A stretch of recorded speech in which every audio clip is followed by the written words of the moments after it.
If I had to describe the budget in one sentence, it would probably be to point out that it failed, and it failed on the tests that the government set itself. It will not achieve what the Chancellor said it was designed to achieve, which is growth.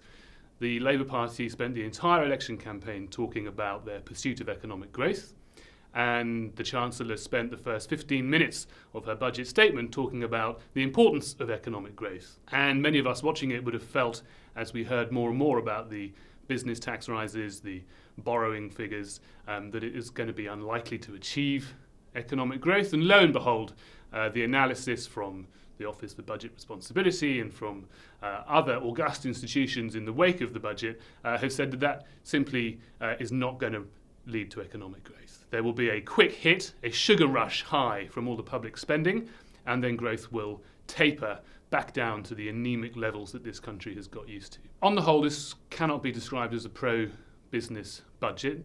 I don't think this can be described as a pro-business government, but welcome to life under Labour. Nobody should be terribly surprised that on the whole, the state gets bigger, businesses are called on to fund that endeavour. The big winner from yesterday's budget was, of course, the public sector, and not least the National Health Service, which is going to swallow up almost all of the £25 billion in new taxes which are going to be levied on businesses. And of course, taxes levied on businesses are effectively taxes levied on people.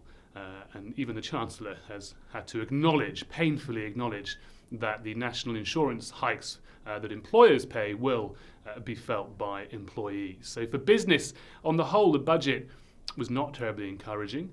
It must be said that there will be some winners. There's some encouraging noise around planning, around big infrastructure projects, etc. That's the kind of stuff that is going to account for some form of economic growth over the short term, before it fizzles out and the country returns to pretty disappointing growth levels. It's not just the budget, of course.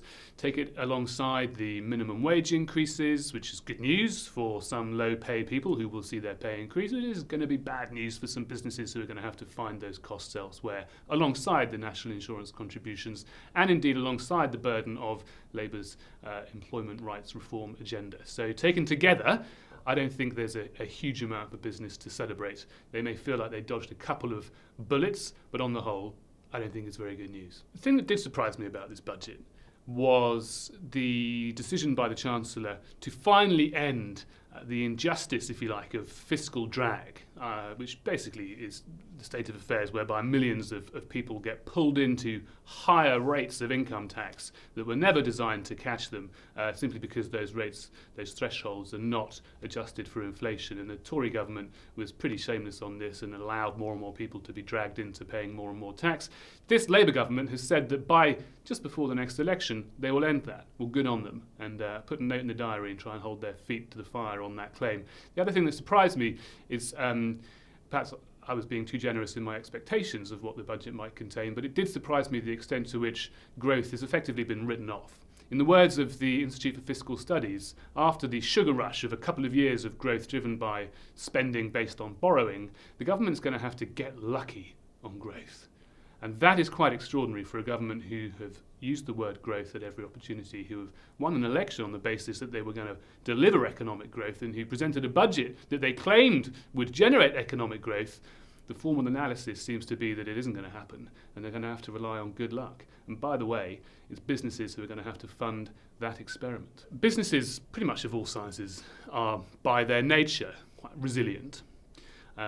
The main implications of most of the tax changes that we saw in the budget are that businesses perhaps won't now do things that they otherwise would have done. So if your costs of employment are increasing quite dramatically, in many cases hundreds and hundreds of pounds per employee, you are, of course, going to consider what you can do in terms of pay rises for your existing employees. You're going to consider whether you can reach with that expansion, whether you can grow your headcount. And I'm talking in particular about the vast majority of mid-sized businesses around this country, the businesses that actually power this country. Large businesses, quite often they can absorb this. They have the HR functions, they have perhaps the infrastructure internally. It might create a headache, but it's not going to be make or break. There will be businesses in this country for whom some of the decisions announced in the budget do constitute make or break changes to their operating environment. I would say that some of the worst fears that we were expecting around the tax treatment of entrepreneurs have not materialised. So I would hope that we're not going to see this sort of exodus of startup founders from this country.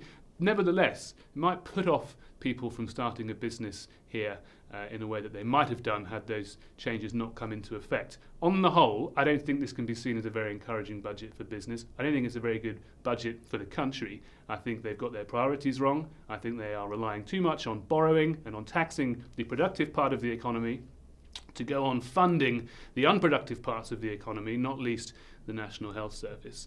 This is a muddling through budget presented as dramatic reform when it's nothing of the sort. The budget has now happened. Some of the changes are pretty immediate. Some of them are coming in next year. But now you feel like perhaps Labour can begin to govern. They have a country to run. They have our place in the world to consider. They have huge projects and ideas that they say they want to tackle on energy transition and on economic growth, though, as I've suggested, I don't think their budget is going to help them in that pursuit. It does feel now like Labour can start to govern. They've told us what kind of environment they're going to be governing in. They've told us the kind of economy they're going to try and create, and they're going to have to try and make a go of it, as is British business. Well, for more of not just my thoughts, but the thoughts and the expert analysis of City AM's excellent team of business and financial journalists, for thoughts on the budget and indeed every other day of the week, you should go to cityam.com. You should look for our app and you should sign up for our emails. And of course, keep your eyes peeled for our newspaper on the streets as well.